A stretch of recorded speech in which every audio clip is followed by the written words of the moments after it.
What's up guys, Technoba here for Server.pro and welcome to this tutorial for installing and using PlayerKits.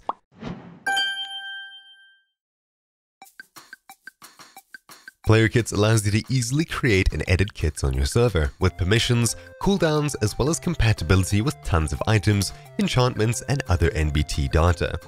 To install the plugin, head over to the plugin section, select the Spigot tab and search for PlayerKits. Install the version that's compatible with your server and restart. Alternatively, you could download it from the Spigot page and upload it to your Server.pro panel. Once installed, we can use the plugin's help command to bring up a useful reference, /kit help. Whether kit is plural or not, it doesn't matter. We can use /kit or /kits for any command in this plugin. Players would mainly use /kits to bring up this menu over here. This is the list of all available kits, how much they cost, cooldowns, and what's inside of them. Right-clicking on a kit opens a new window where users can see the rest of the items that we'll be getting if we choose to claim it. So players can prepare adequate inventory space or see the rest of the items if the list is too long. Clicking back, we can left-click to claim a kit, and as soon as we do, we get a message in chat as well as the items. The last sample kit here is a one-time kit that we can only claim once. Once we get the items, we can't claim it again. Of course, users with op can collect this kit as many times as they want, so I'll de-op myself in console and try to claim it. It works once, and then the rest of the attempts I make end up in an error message in chat. Now that I've de-opped myself, the second sample kit here says I need VIP, which shows that this plugin works very well with groups and different ranks or permission groups. So you can give special kits to VIPs, moderators, or anything like that if you wish. Claiming the first kit, we get the items and a 3-hour cooldown is started before we can claim it again. Opping myself in console again without closing this menu, you'll see as soon as I do, the barrier block will turn back into a normal kit. This plugin is really responsive when it comes to player groups and ranks. Clicking the diamond kit will cost me in-game currency, and when I click it, I get the opportunity to change my mind before I go through with it. Of course, to make kits cost in-game currency, you'll need Vault as well as an economy plugin. To create a kit, we can get whatever items we need into our inventory, and this is what makes the plugin so special.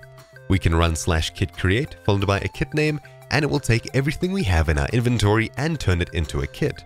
To edit the kit at a later date, we can use /kit edit followed by the kit's name, and it brings up a nice GUI. From here we get some options. We can set the slot, which is the number of squares it'll appear after in the kit's GUI menu. We can set a cooldown on the kit, and set whether a player is given it when they first join the server, and even set whether it's a one-time only kit.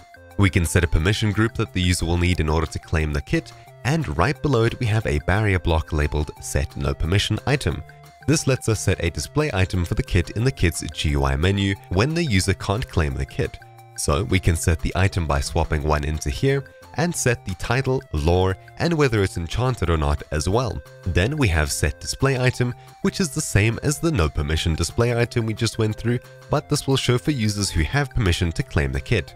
We can set a price, and even set a command or multiple commands to run when a user claims the kit. By clicking the emerald block, we can enter a command to run in chat without the / in front of it. We can also use %player% in place of the player's name so that when they run the command, it'll run targeting them. This command is run in console, so do be aware that this command needs to target a player or expect it to be run from console. I'll use timesetNight as a really basic example command. And we can edit the items in the kit, so we can add, remove, or change the order of what items they'll get when they claim the kit. By claiming the kit, we receive all of the items and the time is changed to night as expected. When your inventory is full, you won't be able to claim the kit, and instead you'll get a warning message in chat letting you know that you need more space. If players don't want to use the GUI, they can use /kit claim followed by a kit name and /kit preview followed by a kit name to interact with it instead. We can give a kit to other players with /kit give followed by a kit name and then a player name. To see all available kits, we can use /kit lists, and from here we can use /kit delete followed by a kit name to delete a kit. And of course, we can also use /kit reload to reload fresh settings from the plugin's config file. Locate the config in the plugin folder. Because this plugin was made to work well with the GUI, the only reason that you'd need to visit the config would be to change the localization of what the plugin says back to you in chat by editing config.yml.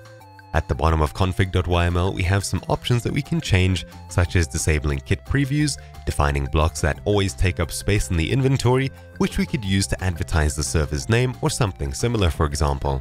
And we can even edit the size of the GUI by changing inventory size. The inventory that opens up is 9 blocks wide, so make sure to use multiples of 9 or you might end up with errors in chat from the plugin.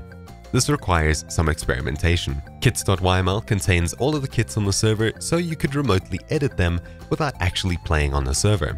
You could also add more complicated NBT data and more here if you'd like, for example, but other than that, you're much better off using the built-in GUI to edit the kit from within the game. Anyway, I hope this tutorial was helpful. If you have any plugin suggestions, leave them in the comments down below. If you're having issues with anything, contact our support team.